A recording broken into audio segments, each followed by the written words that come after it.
ఇప్పుడున్న కాంగ్రెస్ గవర్నమెంట్ ఏం చేయదు. వాళ్ళు 5 years అధికారం రాక వచ్చింది. 5 years ఎంత తినాలో అంత తింటారు. నెక్స్ట్ గెలిస్తే ఇప్పుడు దాచుకునే అమౌంట్ అంతా నెక్స్ట్ టైము ఖర్చు పెడతారు. లేకపోతే నెక్స్ట్ టైము అప్పటికప్పుడు ట్యాక్స్ వసూలు చేసి అప్పటికప్పుడు రిపేర్ చేస్తాంటారు. మళ్ళీ అధికారం వస్తుందో లేదా ఇంకా ఆశ ఉంటుంది జనం. ఇప్పుడు 1000 కోట్ల జీతం ఉన్నా కానీ సరిపోవట్లేదు కదా. ఎంత దోసుక తినాలో అంత దోసుకొని తింటారు. ఎవరు న్యాయంగా లేని ఎవరు లేరండి, ఎవ్వరు లేరు. ఉన్నారు కొందరు, 100లోకి 2 ఉంటారు. ఒక 20% ఉంటుంది. నాకు అట్లా డాక్టర్లు కూడా టచ్ అయ్యారు. ఒక డాక్టర్ మమ్మల్ని అదే నేను ఉప్పల్లోనే ఉంటాను, విజయపురకాలు. ఆడ లక్ష్మీప్రియ అని ఒక ఆమె ఉంటుంది, మమ్మల్ని 14 సంవత్సరాలు పీక్కొని తిన్నది. గైనిక్ డాక్టర్ ఆమె. ఇక్కడ మన బాలాజీ నర్సింగ్ హోమ్ కాదు, శాంతినగర్ కాడ లక్ష్మీప్రియ అని ఉంది కదా, మాతృప్రియ. 14 సంవత్సరాలు పీక్క తిన్నది మమ్మల్ని. లాస్ట్కి ఈ అమ్మాయి ఒక రోగంకి అది రోగాన్ని తిప్పుతా ఉంది, గోళీలు ఇస్తా ఉంది, ఏం అర్థం కావట్లేదు. శాంతినగర్ ఉంది కదా, ఏషియన్ థియేటర్, మాతృప్రియ అని ఉంటది. ఇప్పుడు మాతృప్రియ అయింది, భర్తతోటి విడాకులు తీసుకుంది మాతృప్రియ. ఆమె చాలా ఘోరం. ఆమె ఎంత పీక్క తింటది తెలుసా. అది పీక్కొని తింటది జనాలు. భార్య భర్తలు ఇద్దరు ఆడపిల్లలే ఆమెకి. గాంధీ బొమ్మ కాడ ఉండే ఫస్ట్, గాంధీ బొమ్మ కాడ ఉండే. ఆ నుంచే స్టార్ట్ అయింది మా కోసం. 14 సంవత్సరాలు మమ్మల్ని పిక్చర్లను చేసింది, అప్పుల పాలు అయిపోయినాం.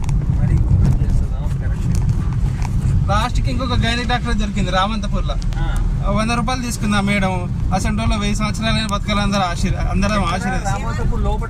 శ్రీనివాసపురం ద్వారకా క్లినిక్ అని.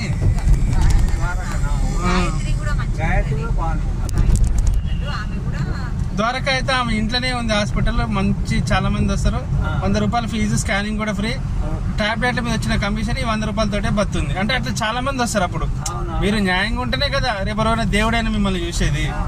హాస్పిటల్ పేరు మీద జనాలను అంతగానో ఇబ్బంది పెట్టదు కదా.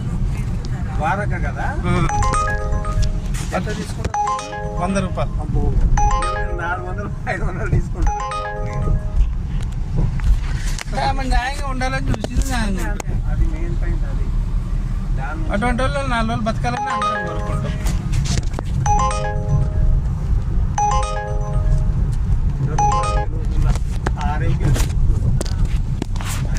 మంచి వచ్చాడు. ఒకసారి ప్రయత్నం చేసినాం, మంచిగానే. ఆమె కరెక్ట్ రోగానికి కరెక్ట్ మందులు ఇచ్చింది, ట్రీట్మెంట్ చేసింది. ఈమెయితే 14 సంవత్సరాలు పిండి పిప్పి చేసింది. హాస్పిటల్ సీజ్ చేసేసారు. అరే ఆశ ఉండాలి మనిషికి అంతగానో. సీజ్ చేసి హాస్పిటల్ అంత చేయలేదు అనుకుంటే. చేయలేదు. ఎవరు కూడా పబ్లిక్ తగ్గింది, చాలా తగ్గింది.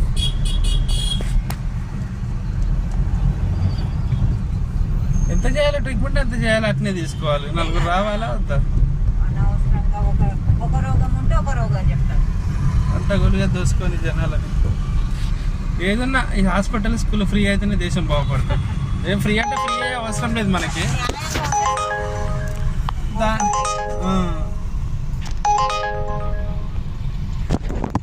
దాని దగ్గర అది మెడికల్ ట్యాక్స్, ఎడ్యుకేషన్ ట్యాక్స్ తీసుకొని, లేకపోతే మన శాలరీలో ఎంత కావాలో అంత తీసుకొని ఫ్రీ చేయాలి.